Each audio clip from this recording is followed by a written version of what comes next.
தமிழொலி ஊடக நண்பர்களுக்கு வணக்கம். நீங்கள் இணைந்திருப்பது தமிழொலியின் தலைப்புச் செய்திகளுடன். மொனராகல ஹூலந்தாவ பகுதியில் உள்ள பாடசாலை ஒன்றில் மதுபானம் அருந்திக் கொண்டிருந்த 3 மாணவர்கள் மொனராகல போலீசாரால் புதன்கிழமை கைது செய்யப்பட்டுள்ளனர். மொனராகல போலீசாருக்கு கிடைத்த தகவலின் பேரில் மேற்கொள்ளப்பட்ட விசாரணைகளின் அடிப்படையில் மாணவர்கள் கைது செய்யப்பட்டுள்ளனர். சிறுவர் தினத்தை கொண்டாடுவதற்காக 3 மாணவர்களும் பாடசாலைக்கு மதுபான போத்தலை கொண்டு சென்றுள்ளதாக போலீஸ் விசாரணையில் தெரியவந்துள்ளது. சம்பவம் தொடர்பான மேலதிக விசாரணைகளை மொனராகல போலீசார் மேற்கொண்டு வருகின்றனர். இலங்கை மத்திய வங்கி எதிர்வரும் 8ஆம் தேதி திரைசேரி உண்டியல் ஏலத்தை நடத்தப் போவதாக அறிவித்துள்ளது. அதன்படி 33,500 மில்லியன் ரூபாய் மதிப்புள்ள உண்டியல்கள் ஏலத்தில் விடப்பட உள்ளன. மேலும் 91 நாட்களில் முதிர்வு காலத்தை கொண்ட உண்டியல்களை 6,000 மில்லியன் ரூபாய்க்கும் 182 நாட்களில் முதிர்வு காலத்தை கொண்ட 23,500 மில்லியன் ரூபாய் பெறுமதியான உண்டியல்களும் ஏலத்தில் விடப்பட உள்ளன. அத்துடன் 364 நாட்கள் முதிர்வு காலத்தை கொண்ட 4,000 பில்லியன் ரூபாய் பெறுமதியான திரைசேரி உண்டியல்களும் ஏல விற்பனையின் ஊடாக வழங்கப்பட உள்ளதாக இலங்கை மத்திய வங்கி அறிவித்துள்ளது. கிளிநொச்சி மாவட்டத்தின் தட்டுவான்கொட்டி பகுதியில் கடந்த 15 வருடங்களாக வசித்து வரும் மக்கள் தமது பகுதியில் தற்பொழுதும் சில பகுதிகளில் வெடிக்காத நிலையில் கண்ணி வெடிகள் இனங்காணப்படுவதாக தெரிவித்துள்ளனர். இதன் காரணமாக தமது பகுதியில் சிறுவர்கள் மற்றும் முதியவர்கள் தமது நாளாந்த கடமைகளை முன்னெடுப்பதிலும் மற்றும் சிறுவர்கள் விளையாடச் செல்வதிலும் பெரும் அச்ச நிலைமையை ஏற்பட்டுள்ளதாக தெரிவித்துள்ளனர். எனவே மீண்டும் ஒருமுறை எமது பகுதியில் மனிதநேய கண்ணி வெடி அகற்றும் பணியினர் தமது பணியினை மீளவும் ஒருமுறை மேற்கொள்ளப்பட வேண்டும் எனவும் தெரிவித்துள்ளனர். தமது பகுதியில் 100 குடும்பங்கள் வசித்து வருவதாகவும் தமது பகுதியில் இருந்து எந்த ஒரு அவசர தேவை கருதியும் செல்வதாயின் போக்குவரத்து வசதிகள் இன்மை காரணமாக தனியார் வாகனங்களிலே செல்ல வேண்டிய நிலை ஏற்பட்டுள்ளது. காப்போதா சாதனதர பரீட்சைக்கான விண்ணப்பங்கள் எதிர்வரும் அக்டோபர் 9ஆம் தேதி வரை மட்டுமே ஏற்றுக்கொள்ளப்படும் என கல்வி அமைச்சு தெரிவித்துள்ளது. குறித்த பரீட்சைக்கான விண்ணப்பங்கள் கடந்த செப்டம்பர் மாதம் 18ஆம் தேதி முதல் நிகழ்நிலையில் மட்டுமே ஏற்றுக்கொள்ளப்பட்டன. இதன்படி எதிர்வரும் அக்டோபர் 9ஆம் தேதி நள்ளிரவு 12 மணியுடன் விண்ணப்பங்களை பெற்றுக்கொள்வதற்கான இறுதி தேதி நிறைவடையும் எனவும் விண்ணப்பங்களை சமர்ப்பிப்பதற்கான கால அவகாசம் எந்த காரணங்களுக்காகவும் நீடிக்கப்படாது என்றும் கல்வி அமைச்சர் தெரிவித்துள்ளது. இது தொடர்பான ஏதேனும் சந்தேகங்கள் இருப்பின் பின்வரும் தொலைபேசி இலக்கங்களுக்கு தொடர்பு கொள்ளவும். 0112784208 என்ற தொலைபேசி இலக்கத்துடனும் 0112788537 என்ற தொலைபேசியுடனாகவும் 0112784422 இந்த இலக்கங்களுடனும் தொடர்பு கொள்ளவும். இலங்கை ஏற்றுமதிகளுக்கான இலகுபடுத்தப்பட்ட பெறுமதிசேர் வரியை ரத்து செய்ய வேண்டும் என எதிர்க்கட்சித் தலைவர் சஜித் பிரேமதாச இன்று கோரிக்கை விடுத்துள்ளார். சர்வதேச நாணய நிதியத்தின் பிரதிநிதிகளை சந்தித்த போது அவர் இதனை வலியுறுத்தியுள்ளார். சஜித் பிரேமதாச சர்வதேச நாணய நிதியின் குழுவின் தலைவர் இவான் பபகர்ஜிஜோ மற்றும் வதிவிட பிரதிநிதி மார்த்தா வெர்ட் மைக்கேலை இன்று கொழும்பில் சந்தித்துள்ளார். இதன்போது இலகுபடுத்தப்பட்ட பெறுமதிசேர் வரி ரத்து செய்யப்பட்டால் இலங்கை ஏற்றுமதியாளர்கள் பாதிக்கப்படுவார்கள் என அவர் சுட்டிக்காட்டியுள்ளார். அத்துடன் தனது கோரிக்கையை பரிசீலிக்குமாறு சஜித் பிரேமதாச சர்வதேச நாணய நிதியத்தின் அதிகாரிகளை கேட்டுக்கொண்டுள்ளார். உள்நாட்டு உருளைக்கிழங்கு, பெரிய வெங்காயம் மற்றும் சிவப்பு வெங்காயத்தை விவசாயிகளிடமிருந்து நியாயமான விலையில் வாங்குவதற்கு லங்கா சதோசா மற்றும் நாட்டின் 2 பிரபலமான வணிக குழுக்களான ஹார்கில்ஸ் மற்றும் கீல்ஸ் உடன்பாடு எட்டப்பட்டுள்ளது. இது தொடர்பான அறிவிப்பை வர்த்தக வாணிப உணவு பாதுகாப்பு மற்றும் கூட்டுறவு அபிவிருத்தி அமைச்சர் வசந்த சமரசிங்க வெளியிட்டுள்ளார்.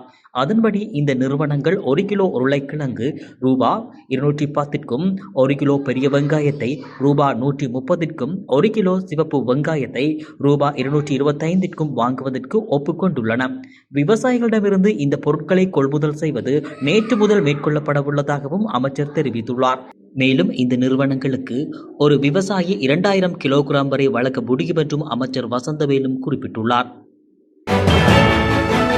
வவுனியா மற்றும் ஓபந்து இடையே தொடருந்து பாதையில் அத்தியாவசிய பழுதுபார்ப்பு பணிகள் காரணமாக கொழும்பு கோட்டை மற்றும் காங்கேசன்துறை இடையே இயக்கப்படும் ஜாழ்தேவி தொடருந்து சேவை தாமதமாகும் என்று தொடருந்து திணைக்களம் அறிவித்துள்ளது.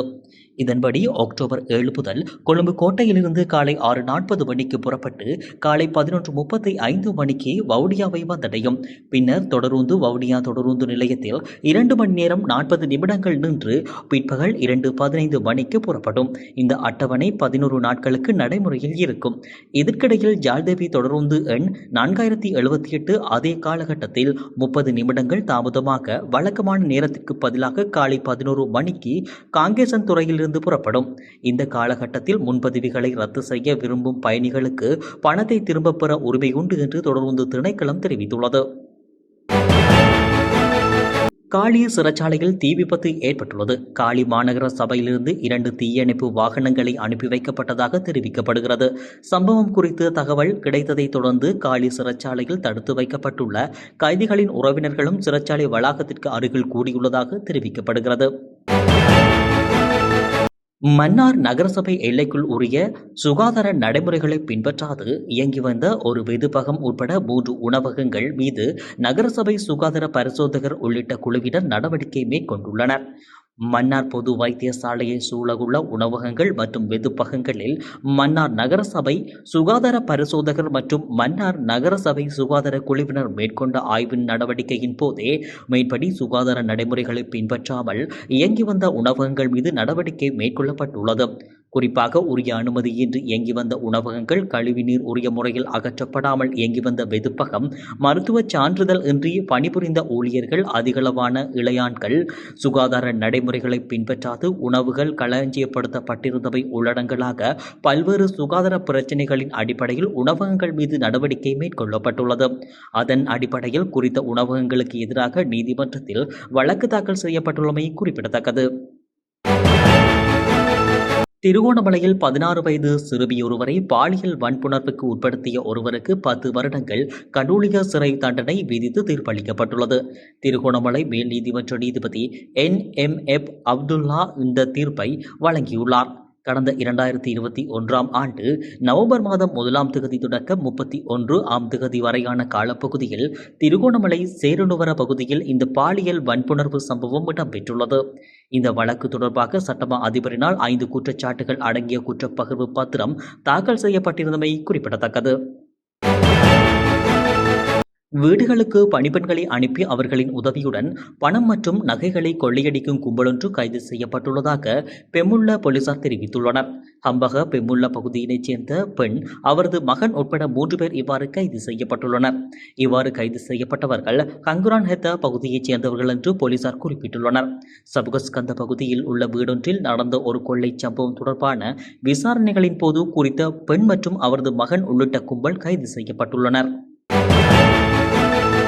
நாட்டில் உள்ள சகல மதுபான சாலைகளும் இன்று மூடப்படும் என கலால் திணைக்களம் அறிவித்துள்ளது. அக்டோபர் 3ஆம் தேதி உலக மது விலக்கு தினமாகும். இதனையொட்டி சகல மதுபான சாலைகளும் இன்று மூடப்படவுள்ளன. அதோடு சட்டவிரோதமாக மதுபானங்களை விற்பனை செய்வோருக்கு எதிராக கடுமையான நடவடிக்கை எடுக்கப்படும் என கலால் திணைக்களம் அறிவித்துள்ளது.